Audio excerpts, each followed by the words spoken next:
BRS అధినేత KCR CM Revanth రెడ్డికి కేంద్ర మంత్రి కిషన్ రెడ్డి సవాల్ విసిరారు. తెలంగాణకు కేంద్రం చేసిన అభివృద్ధిపై చర్చకు సిద్ధమన్నారు.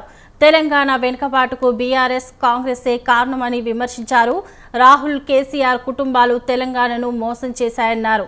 దుబారా ఖర్చులతో తెలంగాణను అప్పులపాలు చేశారని కిషన్ రెడ్డి దుయ్యబట్టారు. ఎన్నికలకు ముందు హామీలు ఇచ్చినప్పుడు ఈ హామీలు ఏ రకంగా అమలు చేస్తామో, ఏ రకంగా ఆర్థిక వనరులు సమకూర్చుకుంటామో ఏది కూడా ఆలోచన చేయలేదు. ఆ రోజు ఓట్లు కావాలా, అధికారం కావాలా, దానికోసము ఏదైనా అనేక రకాల హామీలు ఇచ్చారు. మరి ఈ రోజు తెలంగాణ సమాజం ప్రశ్నిస్తుంది కాంగ్రెస్ పార్టీని. ఈ రోజు తెలంగాణ సమాజము ప్రశ్నిస్తుంది రాహుల్ గాంధీని. తెలంగాణ నిరుద్యోగులు ప్రశ్నిస్తున్నారు రేవంత్ రెడ్డిని.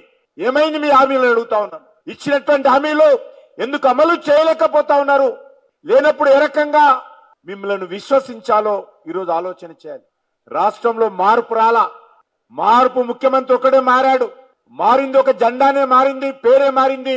కానీ అదే రకమైనటువంటి పరిపాలన, అహంకారపూరితమైనటువంటి పరిపాలన, దోపిడీ పాలన, ప్రజలకు ఇచ్చినటువంటి హామీలు అమలు చేయనటువంటి పాలన, ఒక దుర్మార్గమైనటువంటి పాలన. ఈ రాష్ట్రంలో కాంగ్రెస్ పార్టీ ఎన్నికలకు ముందు హామీలు ఇచ్చినప్పుడు ఈ హామీలు